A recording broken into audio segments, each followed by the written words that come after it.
Kajian Kitab.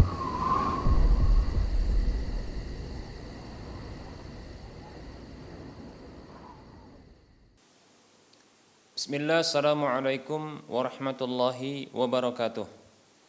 Innal hamdalillah nahmaduhu wa nasta'inuhu wa nastaghfiruh wa na'udzu billahi min shururi anfusina wa min sayyiati a'malina.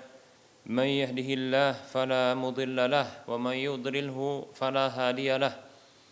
Wa asyhadu an la ilaha illallah wahdahu la syarika lahu wa asyhadu anna Muhammadan abduhu wa rasuluhu sallallahu alaihi wasallam.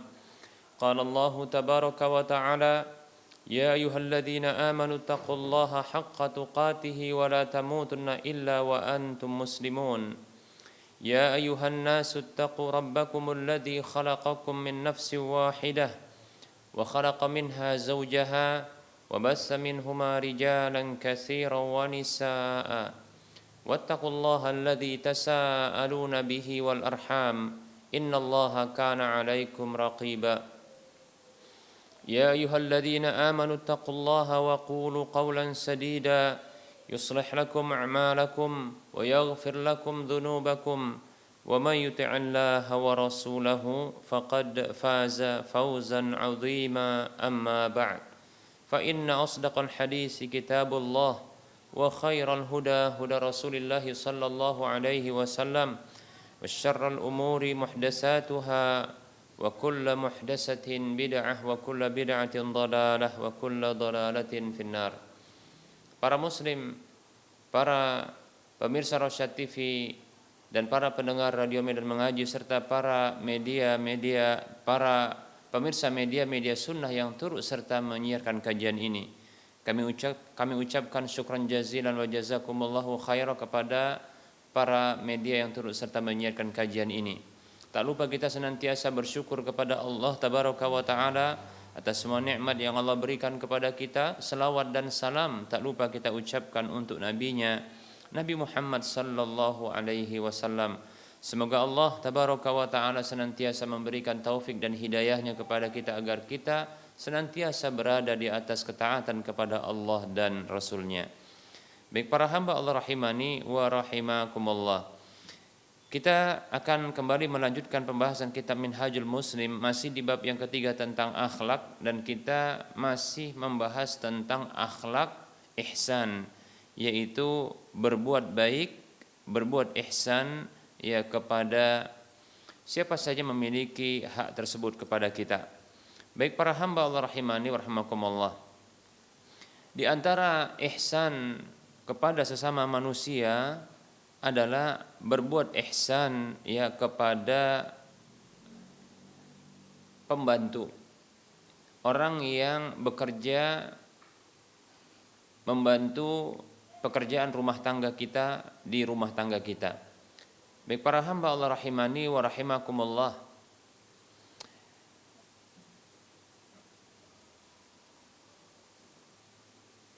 cara berbuat ihsan kepada pembantu adalah dengan memberikan upahnya ya sebelum keringatnya. Memberikan upahnya sebelum keringatnya. Baik para hamba Allah rahimani wa rahimakumullah. Namun perlu kita ketahui, tentunya pemberian upah ini dikembalikan kepada uruf, kebiasaan ya kebiasaan di sebuah masyarakat. Di masyarakat kita ya, di masyarakat kita maka kebiasaan memberikan upah itu adalah tatkala ya di penghujung bulan ya, di penghujung bulan. Baik para hamba Allah rahimani wa rahimakumullah,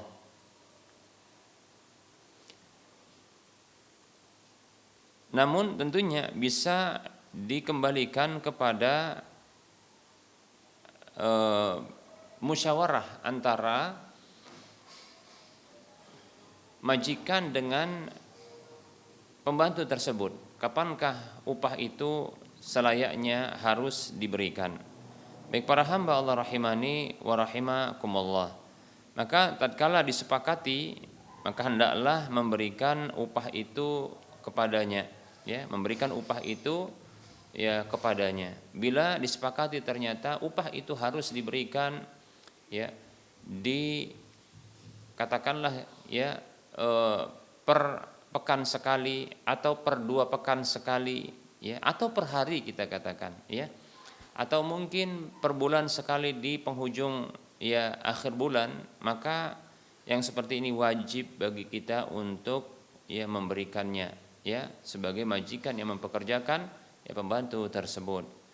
Nah, ini berdasarkan hadis yang diriwayatkan oleh Imam Ibnu Majah dalam kitab Sunannya, dan ini disahihkan oleh Syekh Al-Albani rahimahullahu taala di dalam Sahihul Jami di nomor urut hadis 1055 dari sahabat Abdullah bin Umar radhiyallahu anhuma, dari sahabat Abdullah bin Umar radhiyallahu anhuma, ia mengatakan qala Rasulullah sallallahu alaihi wasallam, Rasulullah sallallahu alaihi wasallam beliau bersabda, a'tul ajira ajrahu qabla an yajifa araqahu, qabla an yajifa ya araquhu ya. Nabi sallallahu alaihi wasallam beliau bersabda, yang artinya berikanlah oleh kalian ya upah kepada pekerja sebelum kering keringatnya, demikian ya. Baik para hamba Allah rahimani wa rahimakumullah. Nah, ini kewajiban bagi setiap majikan yang mempekerjakan seorang pembantu ya. Jangan mendolimi pembantu dengan menahan haknya ya, jangan ya mendolimi pembantu dengan menahan haknya.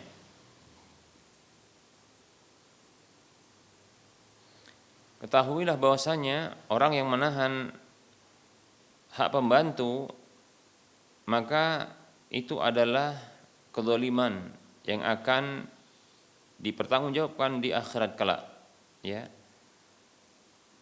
Para hamba Allah rahimani wa rahimakumullah. Nah, di antaranya adalah ancaman bagi orang yang menahan hak orang yang bekerja kepadanya, ditahan haknya ya, tidak diberikan di waktunya, maka para hamba Allah rahimani wa rahimakumullah, ini akan menyebabkan ya orang tersebut ya akan mendapatkan ya kondisi di mana ya Allah Subhanahu wa taala pada hari akhirat, maka ini akan menjadi musuhnya ya pada hari kiamat. Dalam hadis yang diriwayatkan oleh Imam Al-Bukhari dalam kitab sahihnya dari Abu Hurairah radhiyallahu anhu, Rasulullah sallallahu alaihi wasallam beliau bersabda, qala Allah taala berfirman, salasatun ana khasmuhu yaumal qiyamati. Ada 3 jenis orang yang aku adalah musuh mereka ya, ana khasmuhum yaumal qiyamati, aku adalah musuh bagi mereka pada hari kiamat, yaitu akan menuntut mereka ya, yang akan menuntut mereka. Rasulullah menyebutkan yang pertama ya dalam hadis kursi ini ya, Allah berfirman, rajulun u'tiya bi summa ghadara, yaitu seseorang yang dia diberi karenaku kemudian dia melakukan penipuan atau kecurangan. Wa rajulun ba'a hurran ya fa'akala samanahu. Kemudian yang kedua adalah seseorang yang menjual orang merdeka lalu memakan hasil jual belinya. Kemudian yang ketiga adalah warajulun istajara ajiran fastaufa minhu wa lam yu'tihi ajrahu. Yang ketiga adalah seorang yang mempekerjakan ya pekerja, lalu pekerja tersebut memenuhi ya pekerjaan itu ya darinya, namun dia tidak memberikan upahnya kepadanya, demikian ya. Nah, ini bahaya para hamba Allah rahimani wa rahimakumullah ya, yaitu berlaku zalim kepada pembantu yang dia telah melakukan pekerjaannya, ya, menahan haknya, menahan upahnya. Baik para hamba Allah rahimani wa rahimakumullah. Berikutnya adalah tidak memberikan tugas dan beban yang di luar kemampuannya, ya, di luar kemampuannya. Nah, tentunya ini bukanlah merupakan bentuk kebaikan kepada pembantu, ya, yaitu memberikan, ya, pekerjaan, ya, kepada seseorang itu di luar kemampuannya. Ini merupakan bentuk kedzaliman tentunya, ya, merupakan bentuk kedzaliman, ya, kepada pembantu, ya.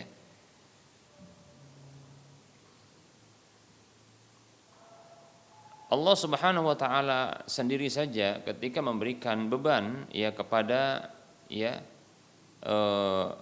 para hambanya itu dengan sesuatu yang dimampui oleh para hamba, demikian, ya. Sesuatu yang dimampui oleh para hamba. Tidak memberikan beban di luar kemampuan para hamba. Allah Subhanahu wa taala berfirman, la yukallifullahu nafsan illa wus'aha. Tidaklah Allah Subhanahu wa taala memberikan beban di luar kemampuan hamba tersebut, ya. Tidaklah, ya, Allah Subhanahu wa taala memberikan beban kepada satu jiwa melainkan sesuai dengan kemampuannya. Baik para hamba Allah rahimani wa rahimakumullah, ya. Maka tentunya tidak pantas, ya, bagi seorang, ya, mukmin dia itu, ya, memberikan beban, ya, memberikan beban. Tidak pantas bagi seorang mukmin dia memberikan beban kepada saudaranya itu dengan sesuatu yang tidak mampu untuk ditanggungnya, ya. Demikian para hamba Allah rahimani wa rahimakumullah.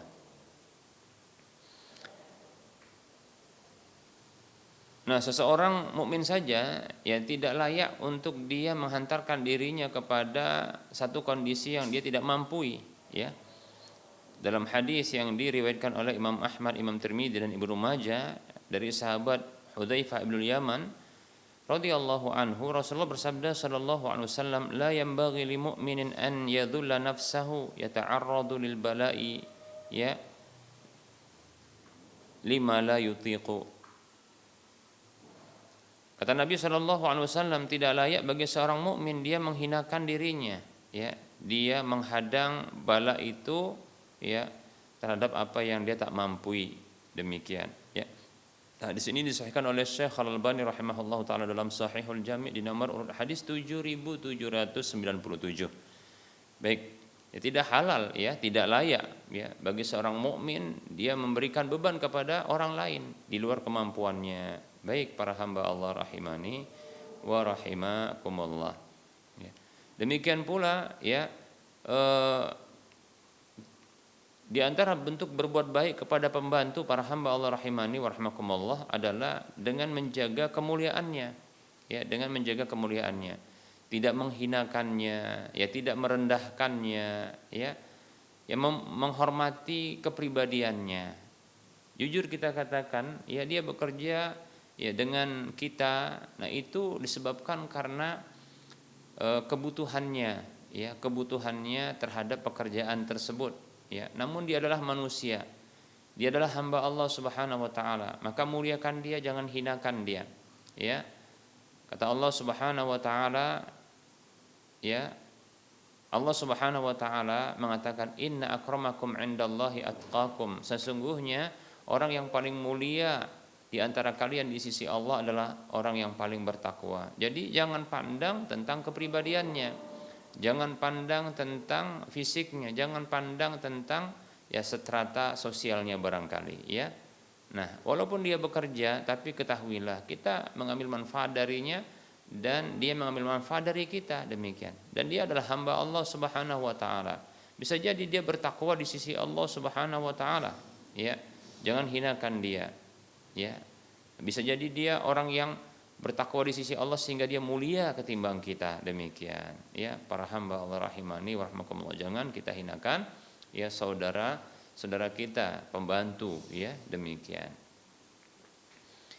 Baik ya, bahkan Rasulullah Shallallahu Alaihi Wasallam ya menyatakan ya bihasbi imri'in minasyarri an yahqira akhahu ya al-muslim. Cukuplah seseorang itu buruk ya dia menghinakan, merendahkan saudaranya sesama muslim, demikian. Tidak boleh ya. Tidak boleh menghinakan ya seorang pembantu walaupun pembantu itu adalah orang kafir.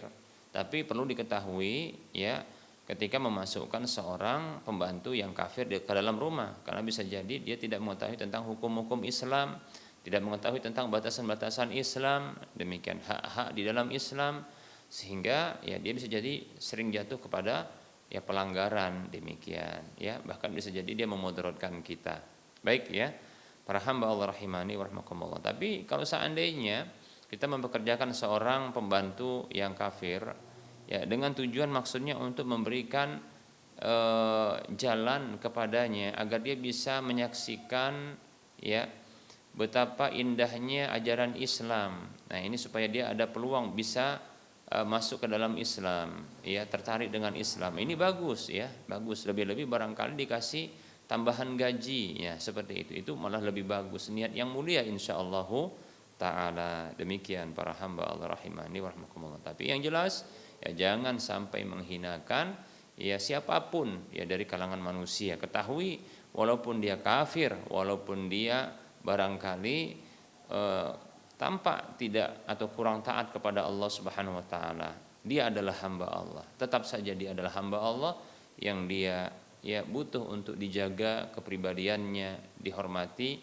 ya kepribadiannya, dimuliakan ya harga dirinya. Demikian para hamba Allah rahimani wa rahimakumullah ya. Nah, orang yang bekerja ya menjadi pembantu di rumah kita, maka ketahuilah ya dengan memberikan gajinya, ya memberi makan kepadanya ya dari makanan-makanan yang kita berikan kepada keluarga kita ya, memberikan pakaian terkadang kepadanya ya, dari pakaian yang juga dipakai oleh keluarga kita, maka insyaallah taala ini merupakan bentuk sedekah ya, ini merupakan bentuk sedekah ya kepadanya. Dalam hadis yang diriwayatkan oleh Imam Al-Bukhari dalam kitab Adabul Mufrad, dan ini disahihkan atau dihasankan oleh Syekh Al-Albani rahimahullahu taala, ya Rasulullah sallallahu alaihi wasallam bersabda, ma at'amta nafsaka fahuwa laka sadaqah ya, apa saja yang engkau berikan makan kepada dirimu maka itu menjadi sedekah bagimu. Wa ma at'amta zaujataka fahuwa laka sadaqah, apa saja yang engkau berikan makan kepada istrimu maka itu menjadi sedekah bagimu. Wa ma at'amta waladaka fahuwa laka sadaqah, apa saja yang engkau berikan makan kepada anakmu maka itu menjadi sedekah bagimu. Wa ma at'amta khadimaka fahuwa laka sadaqah, dan apa saja yang kau berikan makan kepada pembantumu maka itu menjadi sedekah bagimu. Masya Allah, luar biasa ya, menjadi sedekah walaupun ya itu merupakan kewajiban, tapi bahkan bisa jadi ini nilainya lebih besar ya. Para hamba Allah rahimani wa rahimakumullah ya, berbuat baiklah kepada para ya sesama kaum muslimin, sesama manusia, demikian ya. Terkhusus adalah pembantu yang ya membantu di rumah tangga kita. Baik para hamba Allah rahimani wa rahimakumullah. Dan begitu juga para hamba Allah rahimani wa rahimakumullah ya.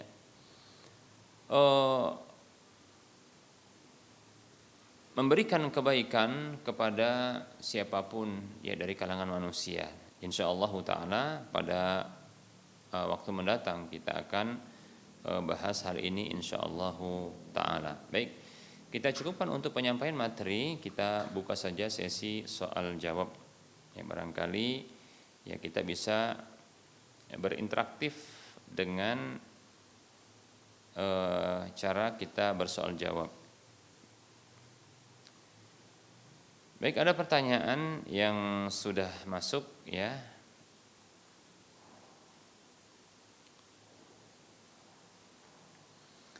Baik, pertanyaan.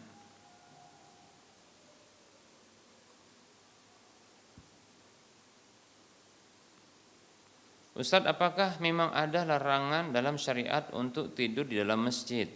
Baik ya. Bismillah.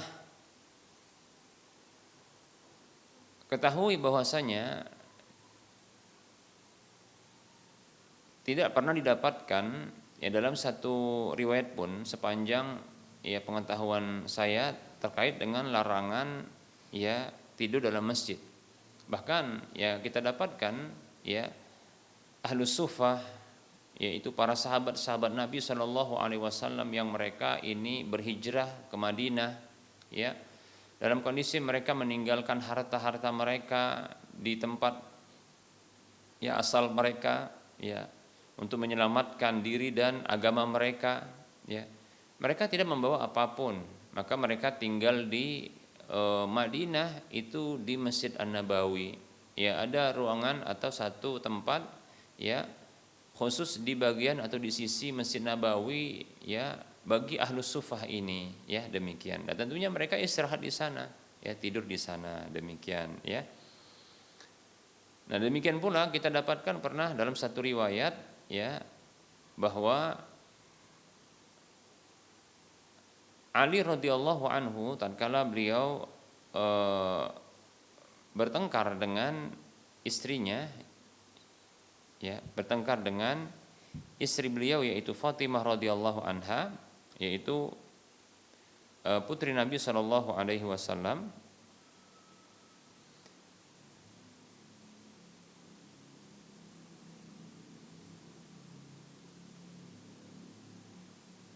Maka Ali radhiyallahu an pergi dari rumah untuk menghindari pertengkaran tersebut, ya, menghindari pertengkaran tersebut. Lalu beliau itu pergi ke masjid dan tidur di masjid. Nah, ketika Nabi Shallallahu Alaihi Wasallam ya menanyakan keberadaan Ali radhiyallahu an kepada putrinya yaitu Fatimah radhiyallahu anha, ya, maka Fatimah tidak mengetahuinya. Ya, lalu menyebutkan alasan ketidaktahuannya karena tadi adanya pertengkaran, demikian. Ya, baik para hamba Allah rahimani wa rahimakumullah. Lantas Rasulullah pun mencari ya Ali radhiyallahu anhu, mencari Ali radhiyallahu anhu. Ya, lalu beliau pun ya mendapati ternyata Ali radhiyallahu anhu itu berada di masjid dalam kondisi tertidur, ya, tertidur, ya, dan ketika itu berdebu, ya, berdebu, demikian. Baik para hamba Allah rahimani wa rahmakumullah. Nah, ini sebagaimana dalam hadis yang diriwayatkan oleh Imam, ya, Imam Bukhari, demikian. Baik ya, ya, ini bisa kita sebutkan contohnya hadisnya seperti ini bunyinya, ya dari Sahal ibnu Sa'ad radhiyallahu anhu yang mengatakan jaa Rasulullah sallallahu alaihi wasallam baita Fatimah falam yajid aliyan fil baiti. Suatu hari Rasulullah SAW itu datang ke rumahnya Fatimah putri beliau radhiyallahu anha, namun beliau tidak mendapati Ali di rumah. Faqala, maka Rasulullah SAW bersabda, aina ibnu ammika, di mana putri pamanmu? Qalat, maka Fatimah mengatakan, kana baini wa bainahu syai'un faghadabani. Ya tadinya antara aku dan dia itu ada satu sedikit pertengkaran, lalu dia marah kepadaku. Fa kharaja, lalu dia keluar. Falam yaqul indi, ya. Lalu dia tidak mengucapkan sedikit pun ya di sisiku ya tentang hal itu, ya di mana keberadaannya. Maka faqala Rasulullah sallallahu alaihi wasallam, ya, maka Rasulullah SAW bersabda li insanin kepada seseorang, undur aina huwa, ya, lihat, ya, cari di mana dia. Fajaa, maka ia pun datang. Faqala, lalu orang tersebut mengatakan, ya Rasulullah, wahai Rasulullah, huwa fil masjid raqidun, ya wahai Rasulullah, dia itu di masjid tidur. Faja'a Rasulullah sallallahu alaihi wasallam wa huwa muttaji'un. Ya, maka Rasulullah datang sallallahu alaihi wasallam itu ya dalam kondisi dia masih berbaring. Qad saqata ridauhu an syaqqihi, ya. Dan ridanya yaitu selendangnya itu jatuh dari pundaknya dan terkena debu. Faja'ala Rasulullah sallallahu alaihi wasallam yamsahu anhu. Maka Rasulullah SAW pun membersihkan atau mengusapkan ya debu itu darinya. Wa yaqulu, sembari mengatakan kum Aba Turab, kum Aba Turab, bangkit wahai Abu Turab, bangkit wahai Abu Turab, demikian ya. Nah, ini menunjukkan bahwasanya boleh untuk tidur di masjid. Ali ketika ada pertengkaran dengan istrinya, beliau tidur di masjid, demikian ya.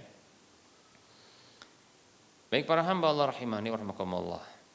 Jadi ini jawaban untuk pertanyaan ini ya. Jadi tidak ada larangan insyaallah taala, demikian. Andaikan ada larangan dari pihak BKM masjid ya terkait dengan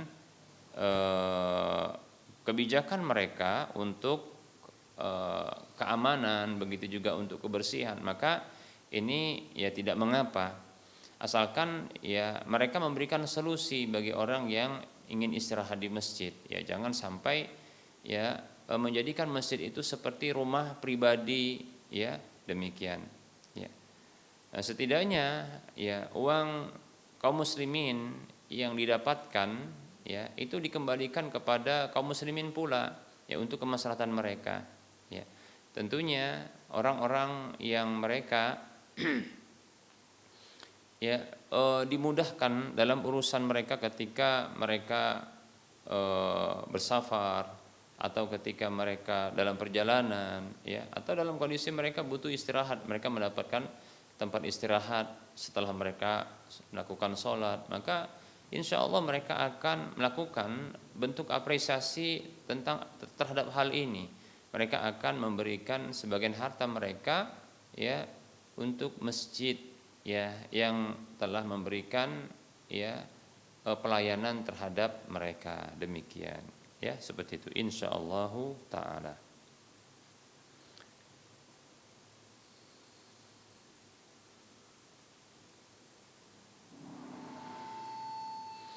Baik para hamba Allah rahimani wa rahmakumullah, ini ada pertanyaan ya yang berikutnya. Assalamualaikum Ustadz, izin bertanya di luar tema. Keluarga dulu ada menggadaikan sawah kepada kami. Kami belum tahu bahwa itu riba. Jadi sekarang beliau sudah meninggal, belum ada ditebus. Bagaimana itu Ustadz?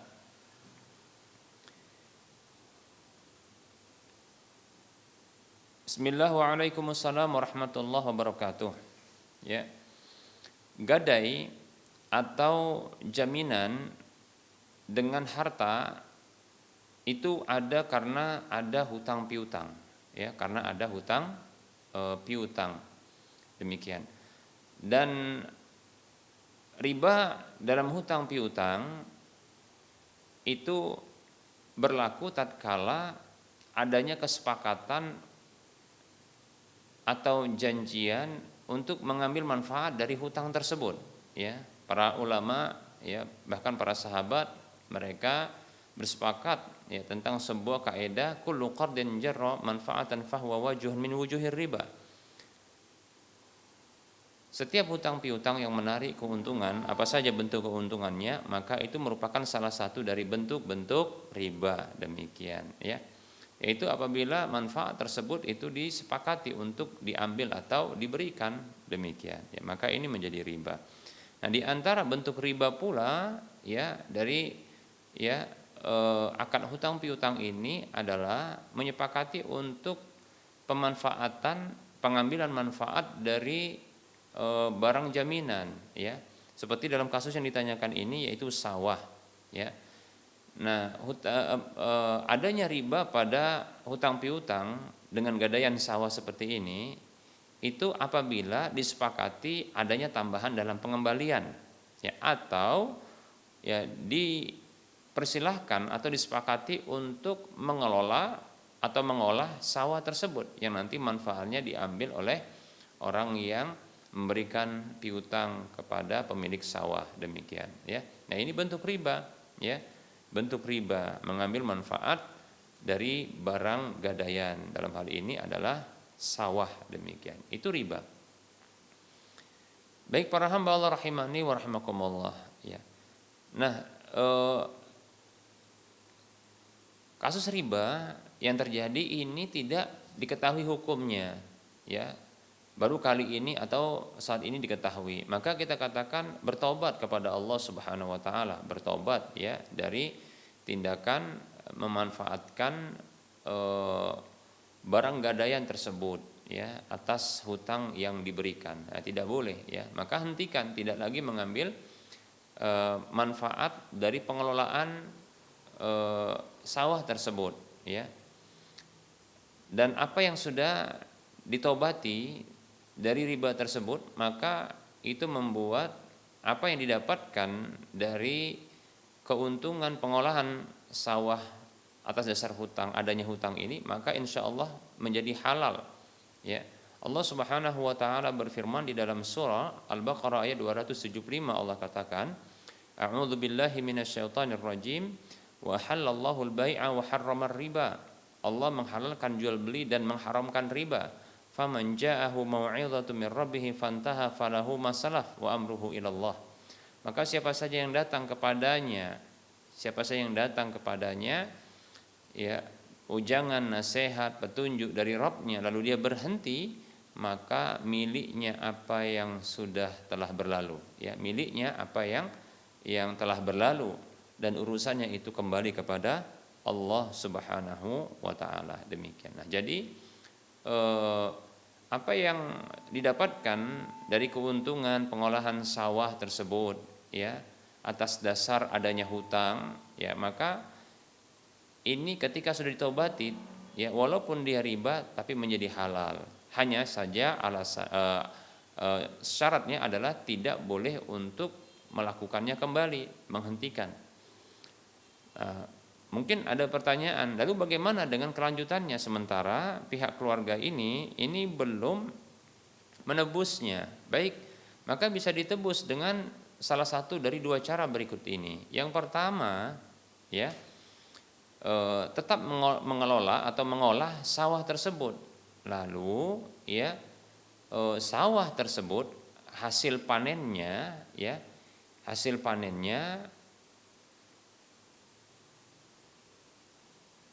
nah itu dibagi menjadi dua ya, hasil panennya itu ya dibagi menjadi dua ya, sebahagian untuk pengelola ya, ini orang yang memberikan piutang, kemudian sebagainya untuk pemilik sawah, dalam hal ini adalah orang yang berhutang, demikian. Nah, bisa jadi ya hasil yang diperuntukkan untuk pemilik sawah, dalam hal ini orang berhutang, itu bisa untuk mencicil hutangnya sampai selesai. Nah, seperti itu. Walaupun tidak diserahkan kepadanya, ya sampai waktu yang mencukupi ya nominal hutang dari keuntungan yang didapatkan dari pengelolaan sawah tersebut, ya yang keuntungan itu diberikan asalnya kepada sang pemilik sawah. Nah, ini bisa untuk dijadikan pembayaran cicilan hutang. Seperti itu, demikian ya. Ini cara yang pertama. Jadi akadnya ini adalah akad namanya musaqa atau muzaraah ya, yaitu akad pengelolaan sawah ya atau lahan yang hasilnya dibagi menjadi dua, tentunya setelah dikeluarkan biaya operasional ya, seperti pengelolaan lahannya, pembibitan, pemanenan, pemeliharaan, nah seperti itu ya. Cara yang kedua tetap dilanjutkan pengelolaan sawah tersebut ya dengan akad ya sewa lahan. Nah, jadi lahan tersebut ketika dikelola itu terhitung sewa. Nah, uang sewanya ini harus sesuai dengan harga pasar sewanya ya, dengan luas yang sama dengan pada umumnya di tempat tersebut. Nah, itu dikeluarkan biaya sewanya dengan biaya sewa yang sama pula, demikian ya. Lalu itulah dijadikan untuk pembayaran hutang, demikian. Nah, maka bisa Ya demikian caranya, ya begitu caranya. Jadi ini agar menjadi sah dan boleh untuk mengelola sawah tersebut, ya. Dan ini juga turut membantu orang yang berhutang, dalam hal ini pemilik sawah, untuk menyelesaikan hutangnya, ya. Wallahu taala a'lam.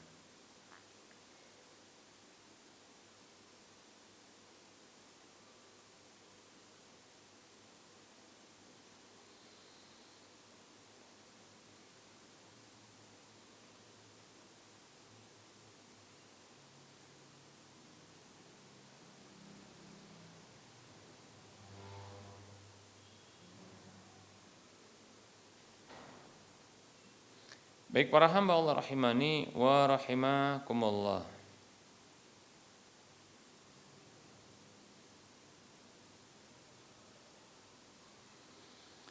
Ada pertanyaan di sini. Assalamualaikum warahmatullahi wabarakatuh. Semoga Allah menjaga Ustaz dan keluarga. Maaf izin bertanya Ustaz, bagaimana sikap terhadap rekan yang berbeda manhaj? Ya. Waalaikumsalam warahmatullahi wabarakatuh. Semoga Allah Subhanahu wa taala menjaga kita dan kaum muslimin seluruhnya untuk tetap berada di atas ya ketaatan kepada Allah Subhanahu wa taala, dan semoga Allah memasukkan kita seluruhnya ke dalam surganya. Amin ya rabbal alamin. Sikap terhadap rekan kerja atau rekan siapa saja, ya, bisniskah, ya, atau yang lainnya yang berbeda manhaj dengan kita, maka sikapi dia ya sesuai dengan agamanya. Kalau dia seorang muslim, seorang mukmin, maka dia adalah saudara kita. Demikian, ya. Bahkan kita ya harus berakhlak mulia kepadanya, ya sebagaimana kita berakhlak mulia dan sebagaimana itu yang diajarkan oleh Allah dan Rasulnya untuk berbuat ihsan, berbuat baik kepada sesama. Demikian. Bahkan ya jadikan kita sebagai sarana jembatan agar dia bisa mendapatkan hidayah manhaj yang mulia ini, ya. Jangan sampai ya dia itu berburuk sangka dengan manhaj yang kita yakini, jangan, ya. Nah, itu tidak benar.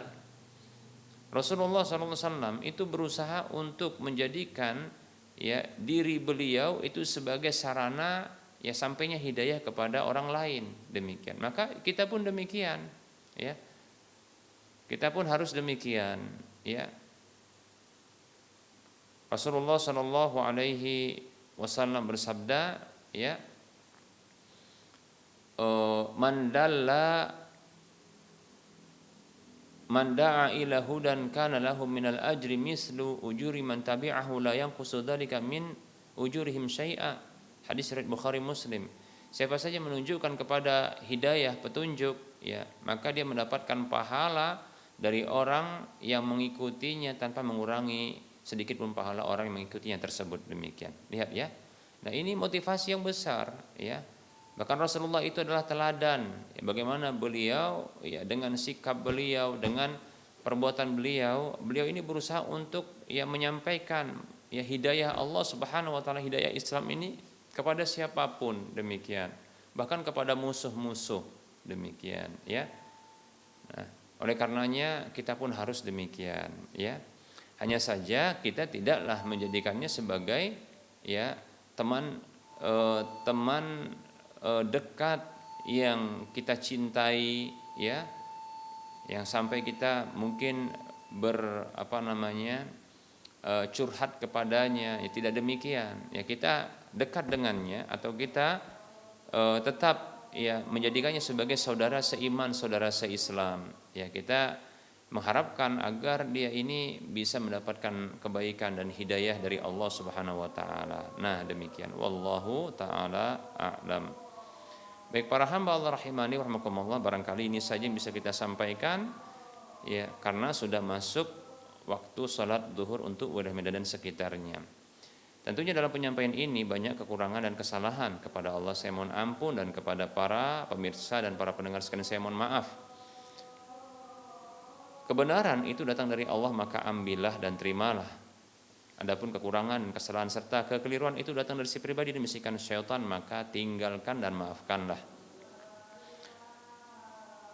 Sebelum kita mengakhiri perjumpaan ini, seperti biasa kita memberikan motivasi kepada saudara seiman dan saudara seislam. Mari kita berdonasi membebaskan lahan yang nantinya akan dibangun Masjid Al-Muwahhidin untuk wilayah Medan dan sekitarnya. Kekurangan dana ini masih banyak, ya masih sekitar 600-an sampai 700-an juta sekian rupiah. Ya, kita masih punya peluang yang besar untuk bisa berdonasi, yang memiliki aset akhirat yang minimal pahalanya 700 kali lipatnya. Yang ini akan terus mengalir dan mengalir walaupun ya kita telah tiada. Ya semenjak kita ada, ya tatkala sudah dimanfaatkan kemudian kita pun tiada, maka ini akan terus mengalir pahalanya. Mari kita berdonasi ya ke nomor rekening berikut ini: Bank Syariah Mandiri atau Bank Syariah Indonesia di nomor 7127485555 atas nama Yayasan Lajnah Dakwah Medan, kode bank 451. Semoga Anda termotivasi dan semoga bermanfaat. Anda bisa melihat info lanjutan ini di layar kaca Anda.